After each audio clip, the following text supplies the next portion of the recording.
I spent my time in a quaint little import store, a stone's throw from Piccadilly Circus in the heart of London. I wasn't looking for anything, just looking at the curiosities on display. "Hello, Peter," I heard a familiar female voice softly call out a name I hadn't been addressed by in a long time. I turned and found myself staring into the green eyes that still made my heart race. It's amazing the gamut of feelings that can sweep over you in a split second. I felt a flutter in my chest, surprise, confusion, a desire to embrace this woman, and finally, cold bitterness. I stared at her for what seemed like 10 minutes, but probably less than 10 seconds. I am Peter, and I am a man who has weathered the storms of betrayal. "Hi, Barbara, what a surprise," I said, going back to watching, not wanting to engage her in conversation, but knowing full well that it was unavoidable. Barbara, I knew, would never leave things alone. "Do you have a few minutes to chat? I'll let you buy the girl a coffee and we can talk," Barbara offered teasingly. "I don't think so, Barbara. I have time, but I'm not sure we have anything to talk about," I said flatly. I didn't want to be polite to the woman who'd ruined my life. I knew she would persist, but she would have to work for it. I heard a quiet sigh and then, "Please, Peter, I'd like to talk to you and I'll get coffee." I stared at her dumbly for a while, and then I gave up. "Okay, but call me Peter. I'm not called Peter anymore." She rolled her eyes slightly and said with a touch of arrogance, "I think I've earned the right to call you Peter if I want to." "Okay, sweetie, have it your way," I said. She was visibly shocked that I was using the long-buried affectionate address I used when we were together on happier days. I would teasingly approach her from behind, hugging and caressing her. I always said in a whiny voice, "Come upstairs, sweetie, and give me some love. I'm needy, sweetie. I must have you. Please, sweetie, let's get naked." Invariably, she would shriek and giggling say, "Get away from me, you pervert. You won't get any love until I'm ready. Go take a cold shower, you booger." Often, these one-act plays would devolve into me playfully chasing her around the house or her spraying me with the kitchen sprayer. It was all fun, and we both enjoyed it. It was a good time. "You're right, Peter," she said softly and sadly. I was surprised by her reaction and sensed that there was more behind that surrender than could be explained in words. She walked briskly to the counter and spoke to the owner in a language I had no idea about. The short Asian woman behind the counter looked at me, nodded solemnly, and then bowed, inviting us into a small coffee bar at the back of the store. There were 2 small tables in front of the bar surrounded by wicker chairs. We chose a table, sat down, and a smiling woman brought us 2 coffees without even thinking. Barbara chose the chair facing the bar and the wall, and I went around the table and took the chair facing the door. Muscle memory doesn't forget. It was a ritual we had practiced thousands, maybe millions of times in our 24 years of marriage. I had to face the door. It was a nervous tick left over, if you will, from my time in Vietnam. After all this time, we still observed our rituals. I think we both noticed it, judging by the curious half-smile that appeared on Barbara's pretty face. We sat in silence for a long time, and despite my best efforts, my mind wandered back to the last time I'd seen this beautiful woman, my ex-wife. We lived in a small town in Connecticut, and I considered us a happily married couple. For the past few months, my wife seemed distant. I saw and talked to her every day, but I felt a disconnect between us. I tried to ignore this and redoubled my efforts to draw her away and bring her close to me again, to make her happy. Our 2 children by then had left home, trying to establish themselves in their new roles as adults. Nicholas, our son and the oldest, was 23 years old and had just graduated from college. In his senior year of high school, he married a sweet girl named Sarah, whom everyone adored. He and Sarah both work in New York City and take the train to their small townhouse in New Jersey. They had achieved some success and were, and still are, deeply in love with each other. It was beautiful to see. Our second child was our ball of lightning daughter, Emily, who was 21 years old. She is the apple of my eye, a feature of Daddy's daughters, and our wild child. I held my breath and self-control most of the time while she was in high school. However, by her second year of college, she finally realized that all the heat we were heaping on her was for her good, calmed down, and soon graduated with a bachelor's degree, appearing frequently on the dean's list. So there you go. I was editing an article that was to appear in one of the magazines published by my employer when I got a call from my wife. "Hey, Peter, it's Barbara. Would you like to have lunch with me today? I know it's an urgent invitation, but I thought it would be fun to do something out of the ordinary for a change." I was thrilled. "Sure, babe. That sounds like a great idea. I'm glad you called. Do you have someplace in mind, or should I pick?" "Meet me at Café Paris in, say, 45 minutes. Is that okay with you?" Barbara asked in a professional, measured tone. It felt like distance was still being maintained, but at least it was a start. I was beyond excited and hoped for a warming of our relationship. "I'll be there with bells on. Maybe I should wear something else," I said with a grin, trying to lighten the mood and show how pleased I was. "Yes, please," she replied, not very cheerfully. "Okay, I'll see you at 12:15. "Thanks, babe. That's a great idea. I love you," I said, getting up from the table and pulling out my jacket with a wide grin on my face. She simply said, "Okay, I'll see you soon." I hurried to my car and drove across town to meet my favorite wife for lunch. I cannot describe how thrilled I was by this simple gesture on her part. When I entered, she was sitting at the table with a glass of wine. I touched her shoulder and leaned over to kiss her. She turned her head slightly and gave me a peck on the cheek. I guess that should have told me something. "Hey, gorgeous, looking for a date?"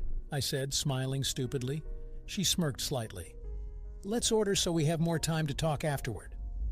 We ordered, and she started talking about some translation projects she was working on at the import-export company where she worked as a language specialist.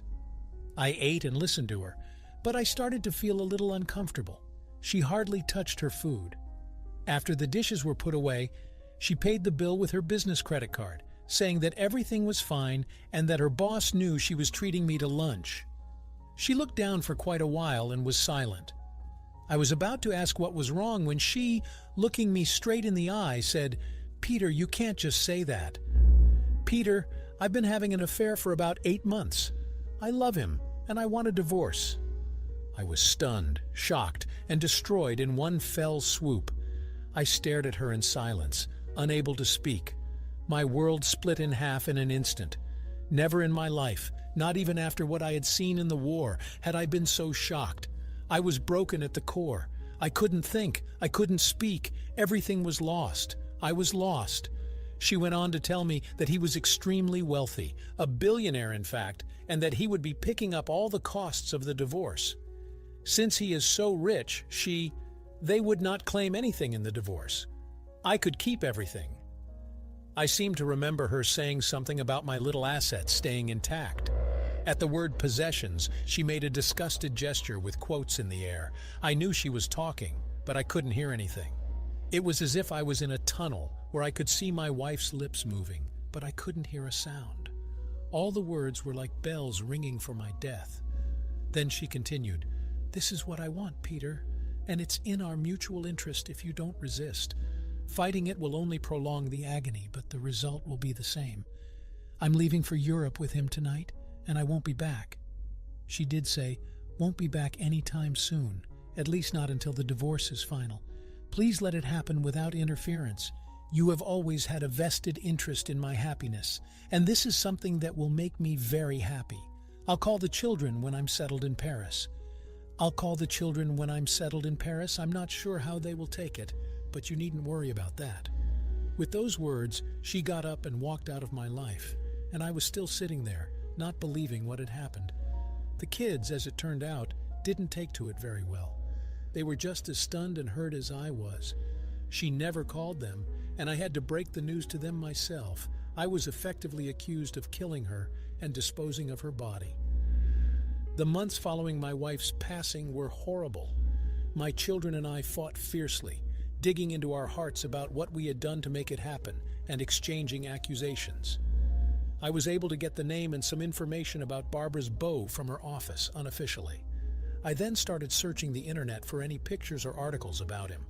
Fortunately, I was able to find several photos of him with a radiant Barbara in his arms, taken after she had left, which definitively disproved the suggestion that I had anything to do with her disappearance.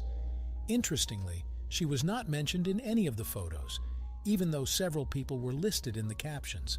They were trying to keep their home life private. After about a year, I was able to get my new life together. and began to take an interest in life again. During this time, I became friends with a few select disgruntled employees of Barbara's former employer. I found out that senior executives not only knew about Barbara's affair, but also provided cover for her. It seems that some of her Bose companies provided a lot of work and products for trade, so they thought it was in their best interest to make him happy. They even sent out memos to some employees advising them to keep things quiet and ignore what was going on. Barbara's scheming took place on company time. Can you say lawsuit? Yes, I sued them. Now I'm living quite comfortably off them. I don't get my pound of flesh from Barbara or her beau. Note, part of our divorce agreement was that I would never reveal the identity of her beau, blah blah blah, but I don't mind making the guilty party feel my pain. It's been 3+ years since our last lunch, and I found myself sitting at a communal table across from my favorite ex-wife. She still looked very beautiful, the best clothes, hair, and makeup that money could buy, but she had a tired, sad look. Those soulful green eyes of hers, the eyes I'd always adored, told me nothing. She seemed to be dead inside. When she was happy or excited, those eyes would dance, flash, and sparkle with life. Today, the fire had gone out. Happiness was still eluding her. "You look good, Peter. Probably lost weight and got a little more muscular." She started the conversation. "Thank you," I said simply. This was her show. She wanted it, and she could pull it off.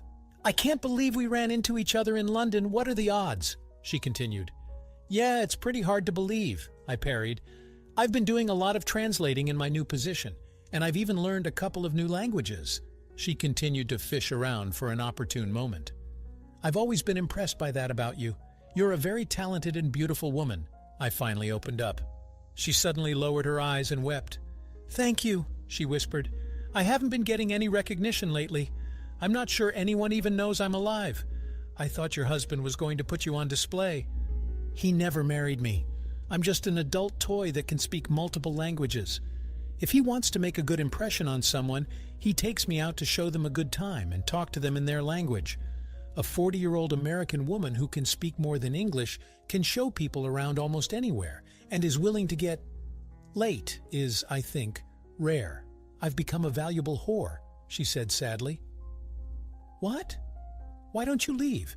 Get on the nearest plane and get the hell out of Dodge," I said hopelessly. "It's complicated. I live a very, very good life, but I'm being watched all the time. It would be very hard for me to leave. The only reason I can talk to you now is because we met by chance and I didn't leave the store. Also, Ma, the owner, is a friend of mine, and she kind of has my back if I need to hide for a while." It sounds awful, but I guess it's your choice. Okay, let's change the subject. Why didn't you ever call the kids? I had a really hard time convincing them that I didn't kill you or get rid of your body. They were devastated that they never heard from you. I was now insisting on answers. She only seemed to sink further into sadness. "I wasn't allowed. I left that afternoon on a private jet, and access to my former life was completely cut off from me. As I said, I was being watched all the time." She suddenly leaned forward and looked directly at me. "Peter, I can't tell you how many nights I lay alone in a big house in an exotic place and wished I was still lying next to you in our home in Connecticut. God, I miss you, and I miss us." She sighed, her voice thick with a melancholic longing. I could feel myself reverting to an old habit, fixing everything to make Barbara happy. I saw myself being sucked back in and froze. Wait, I said, raising my hands in surrender. "I can't fix your life for you. What's more, I will not fix your life. How dare you sit here and whine about your life? You did this. You chose this. A whole bunch of people I dearly love had to live and deal with the situation you created for them. It was not what they wanted or chose for themselves. Their lives were forever changed because of choices and decisions that you made without their consent or participation." My voice grew louder and sharper, fueled by years of suppressed anger. "I happened to run into you for the first time in 3 years, and it's already all about you? Damn, I'm already tired. You know, you haven't asked about your kids yet. What kind of mother does that? For your information, you're a grandmother now. Nicholas and Sarah have a cute little girl who's going to be 2 in a couple of months if you're interested. Her name is Donna Lynn. Your daughter Emily, remember her? She's planning on marrying a nice guy named Tom in about 6 months. She's still hoping you'll be at the wedding, but it's really hard when we have no address or way to contact you. Maybe I'll send an invitation here." I started hyperventilating and paused, but I was on a roll. All my pent-up anger and resentment was spilling out. As far as I was concerned, what the hell did I do to deserve the kind of treatment you subjected me to? I loved you with everything I am and everything I had. You left me without even saying goodbye. Do you realize that you never once apologized for ruining my life? Don't sit here and whine. Asterisk. You asterisk ruined everything. You lost us. You lost asterisk me asterisk. Are you looking for a shoulder to cry on? You can't do that here. You killed that privilege 3 goddamn years ago in a little cafe in Connecticut. I was about to get up and leave, just like she did 3 years ago, when an angelic voice with a distinctly English accent broke into the fiery twilight. "Peter, I sure as hell can't leave you alone for even 5 minutes without you chatting up some beautiful woman. I swear I should beat you half to death," she joked, trying to look angry, but her blue eyes flashed with mischief. I was so engrossed in my rant that I didn't even notice Melissa walk in. I smiled warmly. "Hi, baby. Melissa, I'd like you to meet Barbara, my ex-wife. Barbara, this is my friend Melissa." Barbara was still reeling from my verbal assault, and now she was face to face with her replacement. She was silent, struggling to keep her composure. Melissa simply extended her hand in the traditional friendly gesture and said, smiling, "I'm very pleased to meet you, Barbara. Peter has often mentioned you, but not very warmly, I'm afraid. I suppose I should thank you for letting that lusty fellow go and giving me a chance to get a grip on him. He can be quite a nuisance, but I am gradually accustoming him to the house." Melissa looked at me and smiled broadly. She stroked my shoulder fondly and continued, "Peter, my crazy Peter, I'm afraid we must be off if we are to catch the train to Ely. I'm sorry to interrupt you, but I'm worried about the time." I patted her leg. "Don't worry, my sweetie. I'm just finishing up." Then I turned to the still struggling Barbara and said, "We have to run, but thanks for the coffee and for your time. I'll tell the kids you said hi for me and tell them you said you love them, even though that's a bit of a lie."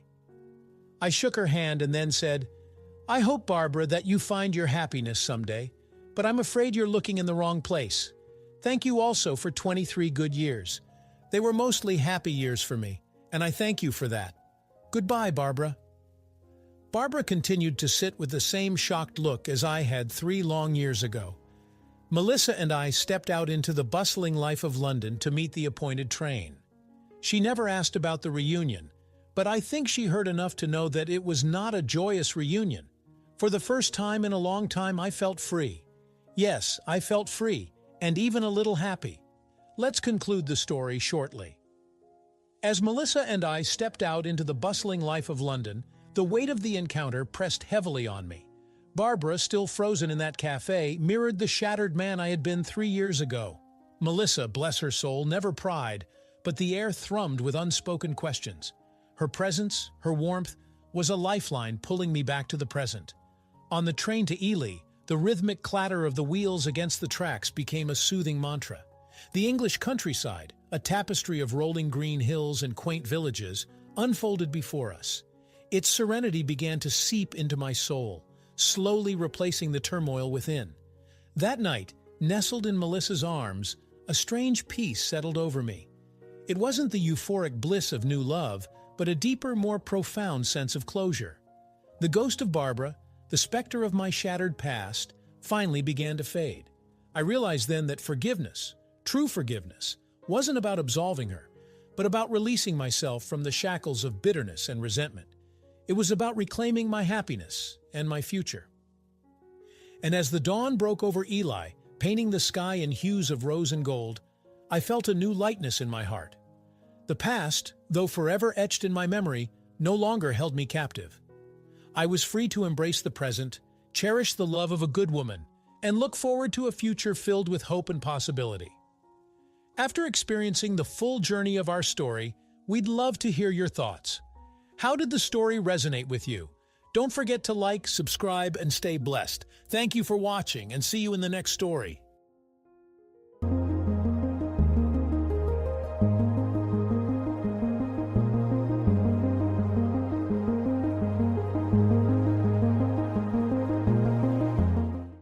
All right, Everyone's presentations are done," Nick, the manager, said as he tried to move the discussion forward. "Excuse me, I haven't. I recently found out something." Nick interrupted me and began to speak. "There's apparently someone in this department who didn't graduate high school and is just a part-timer. Meetings should be for employees only." "Absolutely right." His lackey, Mike, of course, agreed with Nick. "I'm leaving." After leaving the meeting room, I started to shut down my computer. I noticed that an email had arrived, not in my personal inbox, but in the company's shared email. Thinking, there's no point in speaking up, no one will listen, I went home quietly. The next day, I heard a commotion from Nick's desk. He was staring at his computer screen, his face pale. "Nick, is something wrong?" Mike looked at the screen with him. And he turned even paler than Nick. Why is he so angry? Knowing the reason for Mike's distress, I thought to myself, serves them right. My name is Adam. My mother passed away when I was in the 9th grade, and I was raised by my father. Well, you could hardly call it being raised. After my mother passed, my father changed. He drowned his sorrows in alcohol, and though he still went to work, he squandered our living expenses on horse racing. Because of that, I had to start working part-time as soon as I entered high school. Every month, I went to the convenience store with bills in hand that couldn't be auto-deducted from my father's account. Even though I endured it because I didn't want to be alone, I reached my limit in my 2nd year of high school and dropped out. I found a live-in job at a distant inn. Thank you for everything. The day I left home, my father, still staring at the TV, spoke. Take care. That was our last conversation. Back then, 18 wasn't the age of majority, so I needed my father's permission to work, and I couldn't hide my place of employment. Yet, my father never visited me even once. I kept working just to survive, and before I knew it, I was 42. Years of hard work paid off, and I was transferred to the headquarters. I was thrilled to be recognized by the company, as I thought I'd be working in the field until retirement due to my lack of formal education. Listen up. Our work can change the future of our employees. Don't drag us down.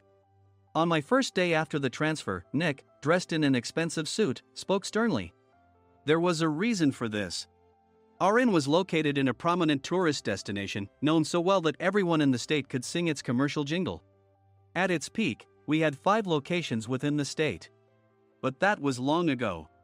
Due to financial difficulties and aging facilities, only the place where I had worked for many years and the original establishment remained. I was prepared to lose my job anytime, but now there was a glimmer of hope. With the rise of social media, the tourist area where the inn was located started gaining attention again. Depending on how hard the sales department, where I was transferred, worked, we could either thrive or be forced to give up this prime location to the new hotel chains continuously popping up. For Nick, who had switched careers from another industry to strengthen our sales, this was a battle he couldn't afford to lose. I understood why he had to be strict. I will do my best. Nick sneered at my enthusiastic declaration. Did you not hear what I said? I'm sorry. I thought I was listening carefully. Out of habit from years of customer service, I apologized reflexively, though I had no idea what had offended him. Someone was watching me with a smirk. In this department, there are those who are expected to excel and those who have been shoved here because they have nowhere else to go. You are the latter. It was Mike, the section chief.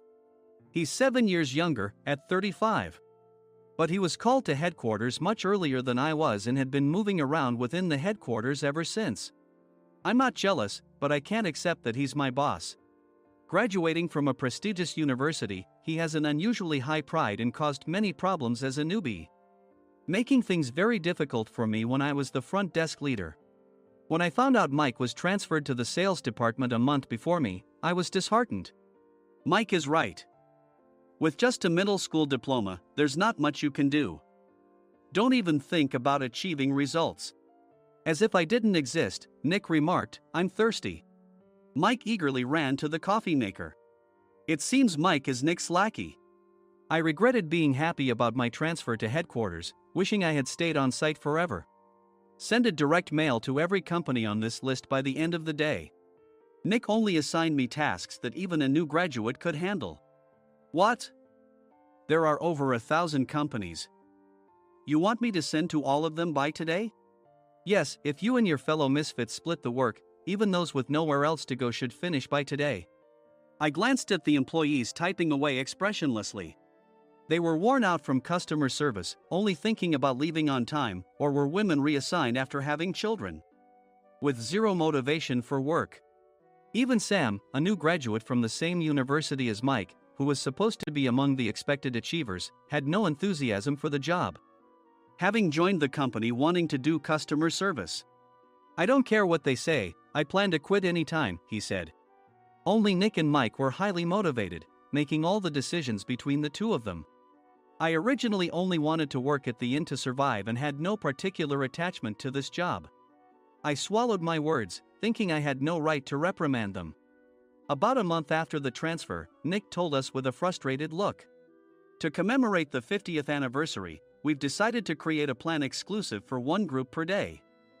Originally, Mike and I were supposed to come up with it, but our president, Mr. Thompson, insists on hearing everyone's opinions. So, you all get a chance. As Nick explained, Mike began handing out prints. Make sure not to embarrass Nick. If your ideas are half-baked, you'll have to redo them. It seemed that they had printed his handwritten notes by Mr. Thompson, which included several questions and a section for free responses. It made sense why Nick had to seek our input, given that all responses had to be submitted to Mr. Thompson. We were given a week to think about it, and a meeting was scheduled to compile our ideas. My plan is to let guests enjoy both the old and modern America.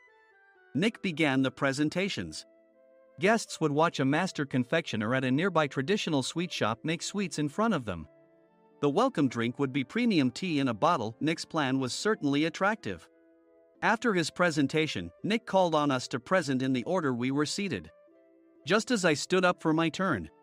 All right, everyone's presentations are done. Excuse me, I haven't. I recently found out something. Nick interrupted me. There's someone in this department who didn't graduate high school and is just a part-timer. He was likely talking about me. I joined the company as a part-timer and was made a full-time employee when I turned 20. That was 20 years ago, so Nick and Mike probably had no chance to know until recently. Meetings should be for employees only. Absolutely right. After that, Nick kept creating opportunities to solicit everyone's opinions, purposefully excluding me from speaking. The meeting unexpectedly heated up and went past the scheduled end time. A few people asked to leave, and the discussion continued with the remaining few. Still here? Normally, you'd leave in that situation. Though I had no attachment to the job initially, hearing kind words from customers made me want to make them happier. For someone like me, with nowhere to go, the inn was my home and customer service was my life. I felt pathetic about my current self. I'm leaving. I left the conference room and started shutting down my computer. I noticed an email had arrived, not in my personal inbox, but in the company's shared email. Thinking no one would listen to what I had to say anyway, I quietly went home. The next day, while preparing the DM as instructed, I heard a commotion from Nick's desk. In his haste to stand up, he hit his knee on the desk. He stared at his computer screen, his face pale. Nick! What's wrong? Mike, thinking he should be the first to rush over, approached Nick while still wearing his coat. He peered at the screen with Nick. And he turned even paler than Nick. Why is he so angry? Who is responsible for this company? Nick, more irritated than ever, asked, and Mike answered without checking. Probably Sam. Sam wasn't there because he was attending a morning training session for new hires. Nick gave up on getting angry and returned his gaze to the screen. They were looking at an email that arrived right after the end of the working day yesterday. Apparently, no one, including me, had checked it before leaving. The email was from a large company that used us for their annual employee trips. The president and executives of that company also frequently used our services personally. President of the company, Mr. Mason himself, had declared that neither he nor his company would ever use our services again. Well, some companies cancel their employee trips or stop using our services due to financial struggles. Let's just move on. Mike kept wiping the sweat from his forehead with a handkerchief. Knowing why Mike was so agitated, I quietly watched their interaction.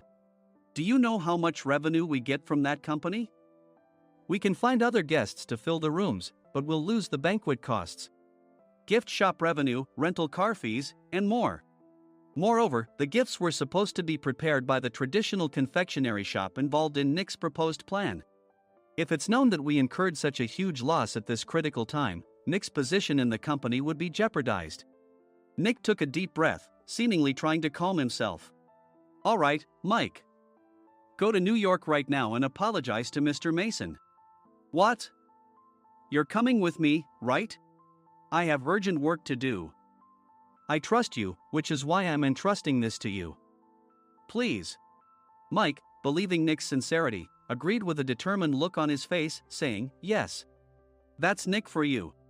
Even if Mike went to apologize, Nick would shift all the blame onto him if the client didn't change their mind. Well, it was Mike's fault to begin with, so it served him right. About 3 hours later, Sam answered a call from somewhere and repeatedly apologized, saying, I'm very sorry. Everyone watched to see what was happening. After ending the call, he informed Nick with a weary tone. When Mike arrived at the client's company, he only made things worse, further infuriating Mr. Mason. He was demanding, get his boss here immediately. It was no wonder Sam was exhausted, dealing with such a call right after returning from training. What is that idiot doing? All right, Adam, you're coming with me. If sacrificing Mike didn't work, then I must be next. Normally, I'd want to refuse at all costs, but I saw an opportunity in this situation. If I can be of assistance, I'd be happy to join you. I immediately followed Nick, and we flew to New York. When we introduced ourselves at the reception, it became clear how serious the situation was, as the receptionist personally escorted us to the president's office. Angry voices leaked through the door, making both Nick and me uneasy. Excuse me. I'm Nick, the supervisor. I understand my subordinate has caused you trouble, and I deeply apologize. Nick, with his experience in the corporate world, knew enough to offer an apology before excuses. However, his customer service skills left much to be desired. I sighed as I saw Mike trembling like a small dog in the corner of the room. What kind of training are you giving your subordinates? Mr. Mason glared at Nick with a red face. The intensity of his gaze made even Nick take a step back. Regrettably, I joined this company only 2 years ago and was unaware of Mike's issues. I should have identified his shortcomings sooner. Indeed. I should have realized sooner. No sensible person would come to apologize and then give a lengthy presentation on the drawbacks of not using their in. Nick froze, his mouth slightly open. Suspecting the worst, I picked up the documents that had fallen to the floor. It seemed Mike hastily prepared these documents on the plane, listing the disadvantages. Disadvantage 1: if you change the venue for the company trip, employees might suspect it's for cost-cutting reasons, leading to a negative impression. Reading it aloud half-jokingly, Nick snatched the papers from my hand and checked the contents with a furious expression. Among the stack of documents was a receipt from a nearby convenience store's copy machine. I felt a pang of dread, hoping he hadn't shown the receipt as well. What do you think he said when I asked what kind of nerve he had to do this? I'm very sorry. Faced with the dire situation, Nick must have thought there was nothing left to do but apologize. In a voice smaller than I'd ever heard from him, he uttered words of apology. He said, I'm a Harvard graduate. I don't believe I said anything wrong. Mike, what have you done? Forgetting his plan to pin the blame on Mike, Nick yelled loudly, even in front of Mr. Mason. I didn't do anything wrong. You're still saying that? Look at him. Mike pointed at me with a shaking hand. I was assigned to headquarters in my 20s and now I'm a section chief. This guy only made it to headquarters at 42. Everything I've done proves I was right. So why are we losing the contract? Having said his piece, Mike collapsed to the floor. Of course. You were sent there because you had nowhere else to go. Mike never expected to hear such words from someone he looked down upon. He lunged at me, and Nick hurriedly stepped in to stop him. Mr. Thompson told me Mike is a quick thinker, and to take good care of him. There's no way he was pushed aside. Don't make things worse here. He didn't say quick thinker, he said only quick-witted, didn't he? I don't remember that part. I recalled the many troubles Mike caused when he was a newbie. When Mike was on the front line, his pride was so high that he never apologized to customers. Customer service, especially in our job, doesn't work alone. It brings both good and bad situations. If the front staff or housekeepers made mistakes, or the cleaning company didn't properly clean a room, one had to apologize to the customers regardless of personal fault. Mike, in such situations, would never apologize, insisting he wasn't at fault. This often angered customers, and as the front desk leader, I frequently had to apologize on his behalf. He caused complaints and disrupted operations, which is why he was quickly moved to headquarters. In departments where he didn't interact directly with customers, his quick thinking was beneficial and things went well. But it seemed his flaws were starting to show. Corporate reservations are supposed to be entered into the system by the sales representative. But a quick check yesterday revealed that more than 10 items were missing from the client's reservation. The handover document clearly stated what needed to be prepared. Why didn't you enter it into the system? Why do we have to give them special treatment? Filling rooms near the banquet hall, setting up all the food in advance. Specifying the brand of wine, they're too demanding. No wonder he always angered customers, I thought, feeling a headache coming on. Grouping them in rooms near the banquet hall is for our benefit too. It makes it easier for the staff to set up beds and serve breakfast since everyone's schedule is synchronized. As for the other requests, Mr. Mason suggested them to lighten our load. I didn't know that. Nick finally seemed to realize that Mike was the one who had angered the client. What did you say to them? I just told them we wouldn't give them special treatment anymore. We shouldn't waste effort on things that don't bring in money. I was utterly exasperated at his lack of understanding of customer service. Of course, we shouldn't comply with unreasonable demands. But carrying over successful practices from past stays makes customers feel remembered and enhances their experience. Good memories encourage repeat visits. That's part of our job. I looked down at Mike, who was sitting on the floor. In our job, nothing is a waste. Mr. Thompson likely moved you to the sales department, hoping you'd finally understand this. How do you think he feels now that you failed to meet his expectations? Mike, tears in his eyes, fled the president's office. I was amazed he still hadn't apologized. You have it tough, Adam. It's okay, we're all employees of the same company. I deeply apologize for this disrespectful incident. Especially after all the care you've shown us.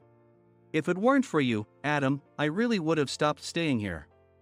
When I heard you were moving to the sales department, I was willing to reconsider if you handled it. Seeing us talk so amicably, Nick's face contorted. Do you two know each other? Adam's service is excellent. I always requested him specifically. Normally, we don't accept specific staff requests, but we made an exception for Mr. Mason, adjusting my shifts accordingly. He had personally stayed at our hotel just before my transfer, and during casual conversation, I mentioned, I'm moving to the sales department soon.